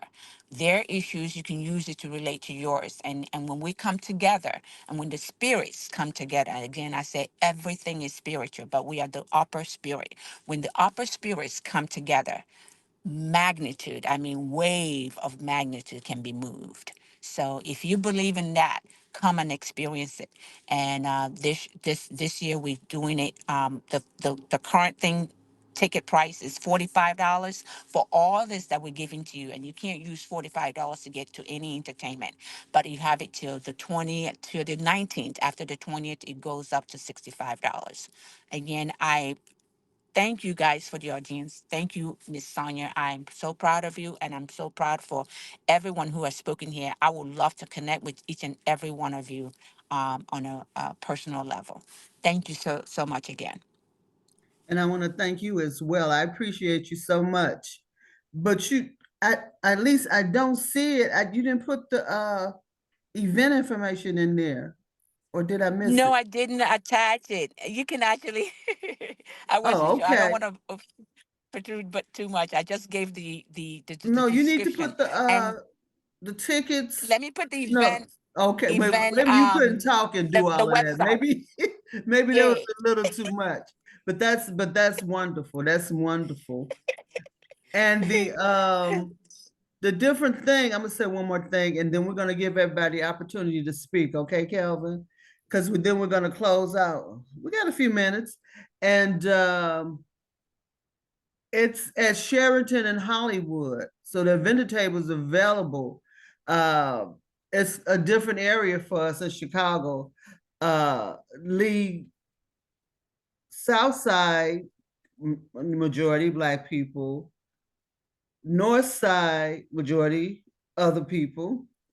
And so this is an opportunity for you to have a table if you want to have a vendor table there and solicit your right?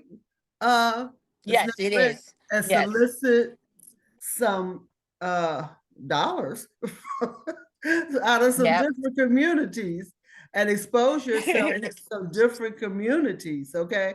Hollywood and Sheraton. I think there's like 5,700 North or 5,900 It's North. 5649 North Sheridan. It's really at the end of Lakeshore Drive, Sheridan Uh-huh. and Hollywood. And Because they have park. Lakeshore Drive ends on Sheridan and Hollywood starts over. And we picked that space because ample of parking. I don't know about you, but I hate going to an event and I have to look for parking or pay for parking. So Okay. again, we're doing everything from the perspective of relaxation to the human spirit. And with this year and every year, we may go up next year, but this year is still at $45 for just a table. So you can get up to 2 table and display and splash out. Maria, we would love to have you to come and showcase some of your stuff and then sell. If you are someone who does coaching and everything is so nice and reasonably priced that we want to make sure everyone is accommodated and respected and appreciated. So we would love to have any one of you guys to come as a vendor or buy a ticket table of 10. Each table sits 10 people. We're also looking for someone who could sponsor students at a table of 10. When you do that, your logo will be on our website. We're also looking for other sponsors for other type of ways. So when you go to this website that I'm putting on here, you're going to be able to get Put your more website information about in. how to become a sponsor. Yes, yes, I'm going to put it right Put your here. information in. And Okay. I'm gonna say one more thing, and then we're gonna have everybody speak. I appreciate that. It's a 500 space venue, so minimum we're expecting is 500 people, okay? Just wanted to let you know that. Okay. Yes. Calvin, I'm gonna turn it back over to you. Okay, everyone. Good evening again. I'm Calvin, your co-host for the evening. And tonight we are the virtual experience called Ask an Expert. We're so honored to have each and every one of you all here today. This event is proudly sponsored by shoppingblackchicago.com. This is a platform dedicated to uplifting and promoting Black-owned businesses. Now, there's so many great talents in our neighborhood. I would like to go around our room, if everyone could briefly, just to respect the time, tell a little bit about who you are and what your business is. We would love to hear what you do, and maybe we can create a connection here. So I'm just going to go down my list, and then there's no specific order. I'm going to start off with Mr. Lopez. If you are listening, Mr. Rogelio Lopez. Hello there. How are you? Good evening. Rogelio Lopez. Lived here in Chicago for 48 years. Was in banking before. Left banking a couple of years ago. Was with PNC Bank. But right now what I do is I work with businesses to help them with their cash flow. So access to capital, getting them to get paid faster, keep more of their money, and try to keep it longer. So helping them with their cash flow solutions. Very involved platforms for getting business owners to network and really grow. So I'm on LinkedIn, I'm on Alignable, and we're looking to do networking events in the communities to get business owners to really grow and collaborate. So thank you very much. Mr. Lopez, you're in the right place. We have tons of Yes. entrepreneurs that need funding and help. So if you don't mind, if you could put your contact in the group chat, Mr. Lopez, or a way that we could link up to you, that would be great. It is very simple. I got it prepared already for you all. Awesome. Love it. Thank you for coming out, Mr. Lopez. I appreciate it. Great. Congratulations to everybody. So, great. This is a great opportunity to just listen to the success stories and the advice as entrepreneurs that you're giving. So good job. Thank you. Thank you, Mr. Lopez. Next, I'm excited to welcome Mr. Hussein Hill. Mr. Hill, if you are still out there, please come to the stage and introduce yourself. Well, yeah, I'm still alive. I Okay. think. Let me check my pulse. Okay, yes, I'm still here. Well, at my age, you never know. That's right. To describe what I do, that's a lot of different things. Sounds like an entrepreneur. As an entrepreneur, um, what my day job, shall we put it, is to do telemarketing and appointment setting, and I'm available for that, 15 to 20 hours. I was going to put up my Craigslist posting, as a matter of fact, in the link.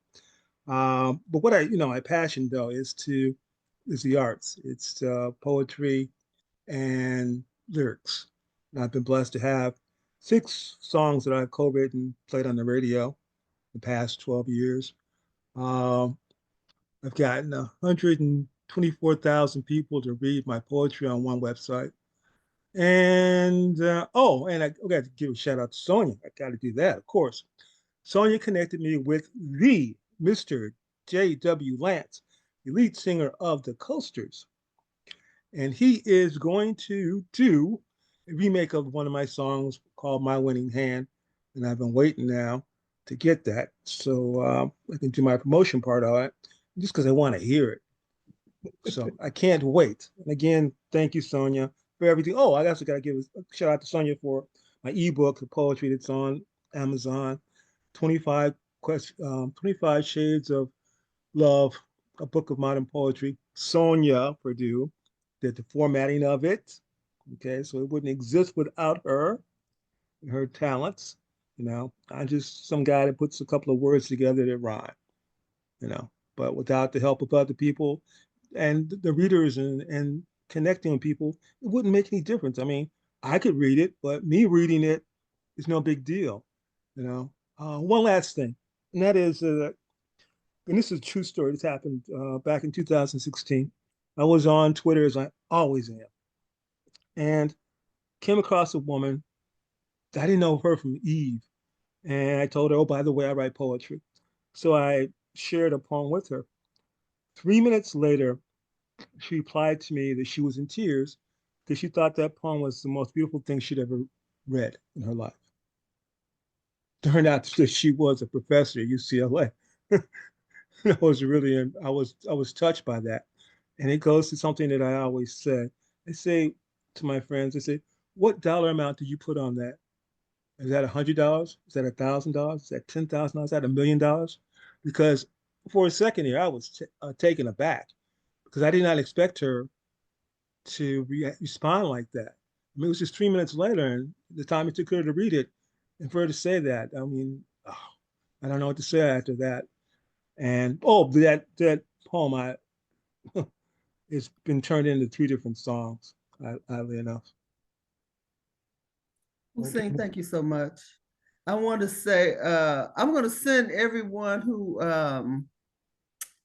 on this call today that Winning Hand song. Oh, thank you. I'm gonna send it to everybody here. Oh, that I'm gonna tell you like it is. That's a badass song, y'all. It's a country song too. That's a badass song. But I'm gonna send it to everybody and watch. You're gonna say the same thing. I know you're gonna love it. The words and the way the young man did the song. Woo! It's a bad Sonja, young. I'm 67 years old. I haven't been young in 50 years. I meant the man singing the song. Oh, the man singing the song is young. Yes. Yes, yeah, I meant him. I'm not. Yes, definitely. Kevin, turn it back over to you. Mr. Hill, I can't wait to hear and hear some of this inspiring things. I'm a big guy. Hopefully it doesn't put me to tears, but I can't wait to listen to it. Oh, thank you. Next, we have Miss Ann Carter. Miss Ann Carter, could you please come and share a little bit about yourself and what you do?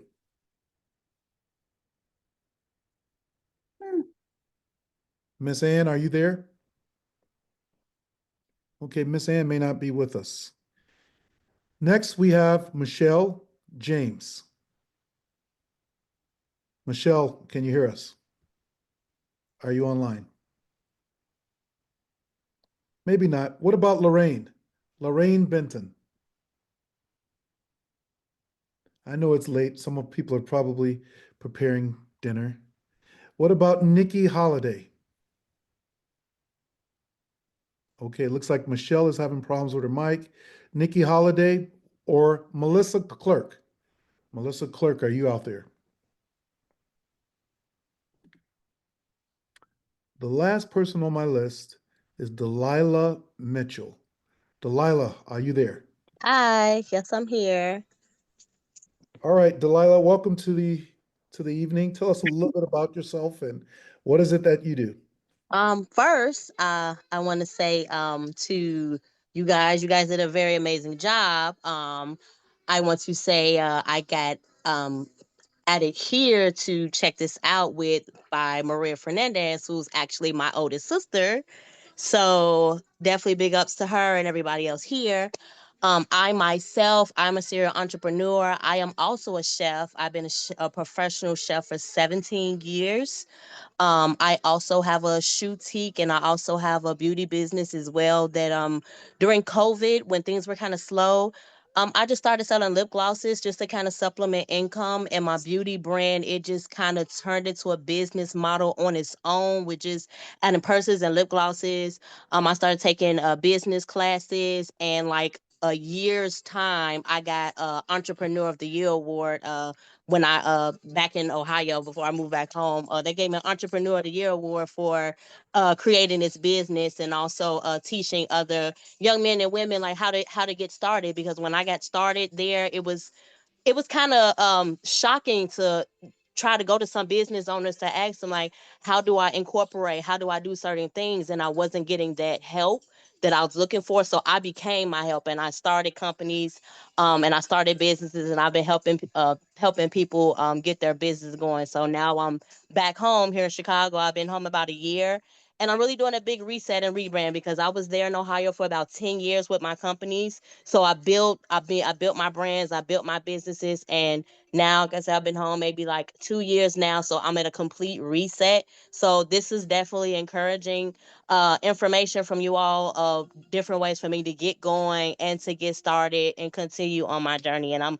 so excited to meet you guys and hear you guys' story. And definitely, I was over here taking notes and some quotes that you guys were saying. So I'm very so excited about this connection. Hopefully I can, connect with you guys more. And like I said, a big up to my sister. Like Maria's definitely doing her thing and definitely, helped me in the process as well. Delilah, thank you for joining us. Amazing story. And anybody that's family with Maria, you okay with me? Thank you for coming tonight.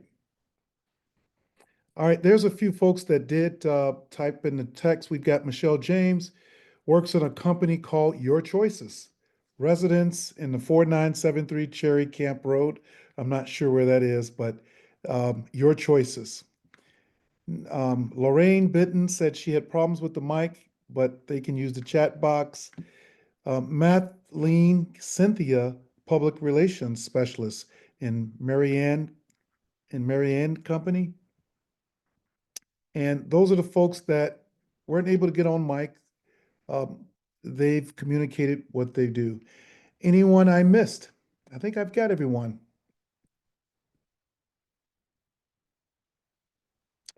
Okay, so you guys, it's been wonderful. And I'll let Sonja give the last words, but this has been an inspiring evening.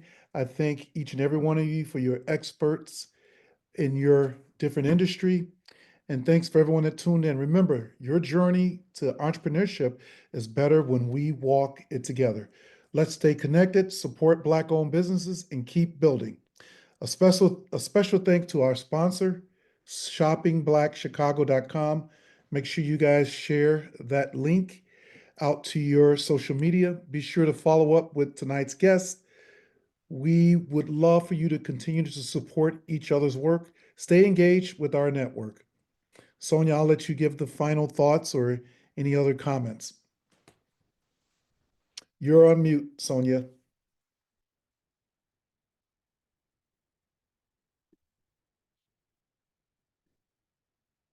You're still on mute, Sonja. Okay. Thank each of you for I told you I was about back here corrupting everything. But anyway, we still got together and we still had some quality time. This is what quality time is. When we listen to you share what you do, and it triggers things in people that we don't even know about. We don't know if they're going to use it right now, next week, next year, and think about what you said and come back to it again. But now they have that input. It's in there. We put it in there. And that's one of my goals. We put it in there. If they stayed here half an hour, or all the way to the end, we put information in them. And what they do with it is up to them. Okay.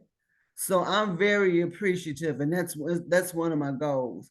You got to get it out there to them, and when they use it, they'll think about us again, and that's okay. We look forward to seeing you at the event, those of you who can, on April 26th. I know Kevin is doing a lot of things. He does so much. I sent Kevin a text and say, can you move me up your list a little bit? You're always number one, Sonja. Quit joking. Move me up your list, okay? We're gonna let you all take a break and a rest. It's been an enjoyable evening though. Wow, it was great. Genetics, all the things Maria's doing, Coach Yancey. I mean, we busy. We're busy and we're growing. And we'll come back. If we were to come back here in a year, no telling what that conversation would be like. And maybe we could do that, can't we?